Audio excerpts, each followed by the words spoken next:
Welcome to the Unstuck Podcast. I'm your host, Drew Cost, and today we're doing questions. We have 3 questions that the audience asked, and these are some really good questions that I believe a lot of you guys do have. So we're going to answer these questions as best as possible, and as always, if you have more questions, feel free to just leave them in the comments. So let's dive into question 1. We got Drew. Why should I educate my client? Won't they go to the competitors? So why should I educate my clients? Won't they go to the competitors?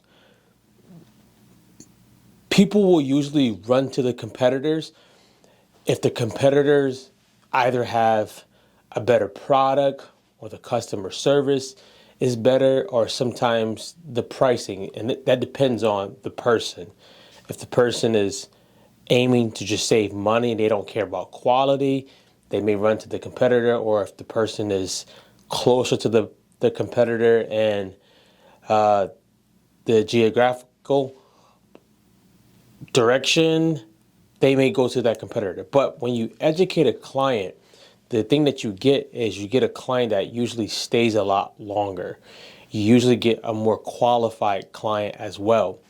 We want to educate them on what we do, not give them A through Z of what we do, but we want to educate them on what we do and what we offer, because we want them to make a good decision that's good for them.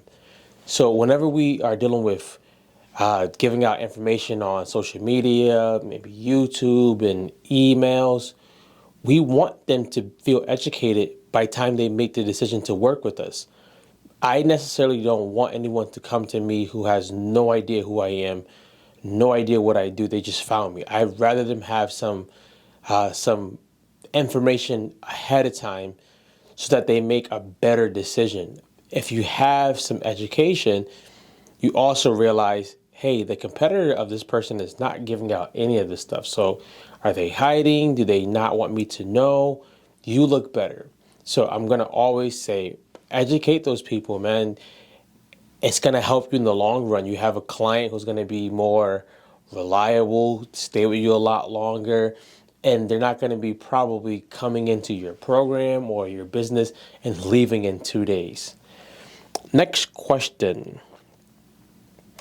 How can content marketing help address our target audience throughout the customer purchase journey? So this one is cool. You want to, every client that you deal with, they need a pickup and a drop off location. The way content can work before they get into the program is spelling out for them what they will be experiencing working with you. So let's just say you were a fitness coach, and you were going to this fitness coach who wanted to help you lose 20 pounds, maybe in 90 days. Their content is spelling out for you, we're going to help you overcome the fear, stage 1. We're going to help you design a food plan that you actually like eating. That's step 2. Step 3, you're showing them through content the steps that they're going to take. And by showing them the steps that they're going to take, you allow them to actually feel that they can actually achieve this. Now, when I'm spelling out the steps through the content, I'm not saying we're going to choose for you broccoli instead of asparagus. We're not going that deep into the details and content. That's inside of the program. But for the content, putting it out on social media, emails, YouTube, wherever you're going to do that at, you want to show them step by step. I like to say you can use step by step. You can use lists. For my clients, I like to use videos. I like to use videos when they come in, videos throughout the journey, because I want to stay connected to them, and I want them to know that I am connected to them throughout that process. Let me read that question again, because I want to show you something else. How can content marketing help address our target audience throughout the customer purchase journey? Addressing your target audience with content, you have to know who they are. If you are selling minivans for soccer moms, then you're not going to be going to an all-males gym to do that. You have to know who your target audience is, and you find that out by polls, by doing some research, finding out who actually consumes your content more, and you can make a decision based on that. The next one is, this is one that's always a good one. How much is it going to cost? Okay. Depending on if you go with a bigger marketing firm or if you go with a smaller social media manager. Now, I'm biased on this one, and I'll give you both options. When you work with a bigger marketing firm, automatically they're going to the thousands. Automatically.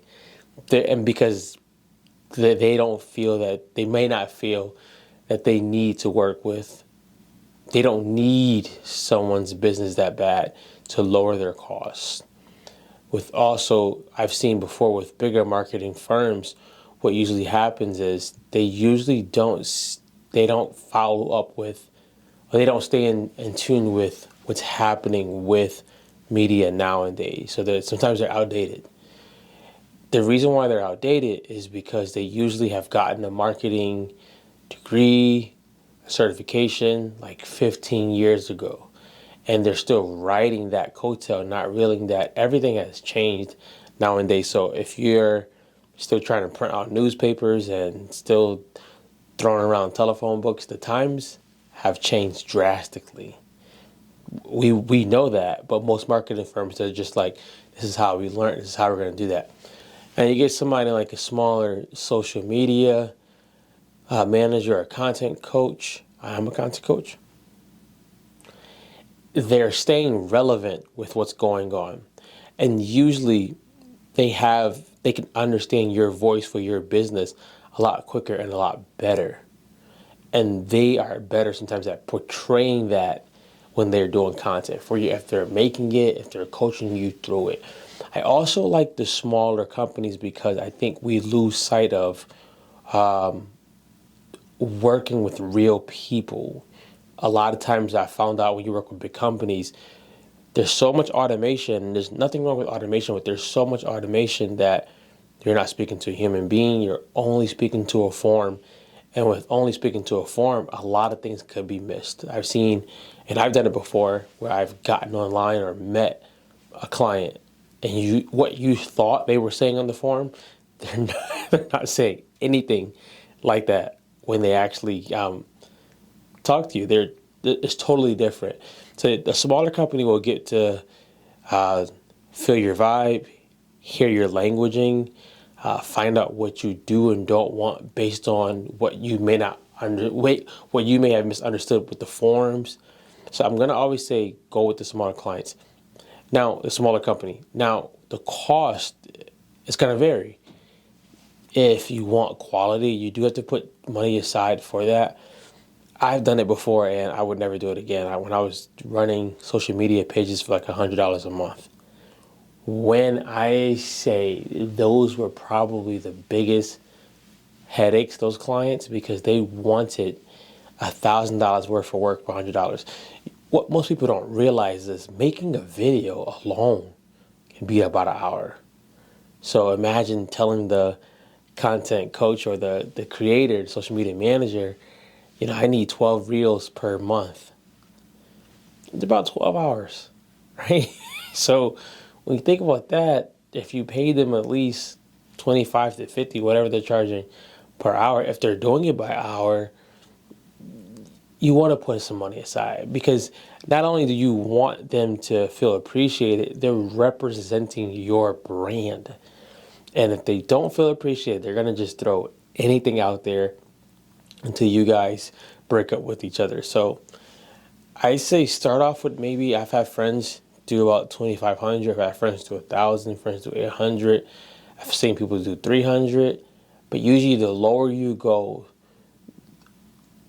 the less quality you're gonna come out with.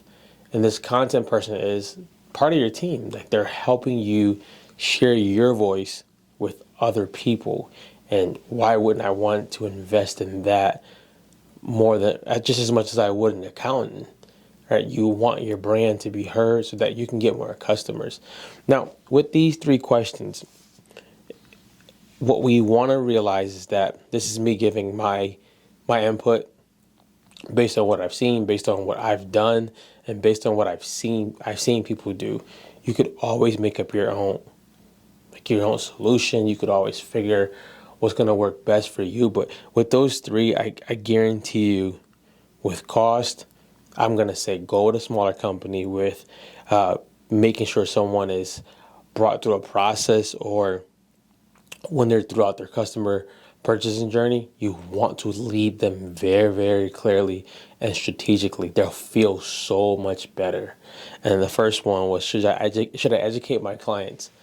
Absolutely. Educate the world. I'm educating you right now. This is totally free.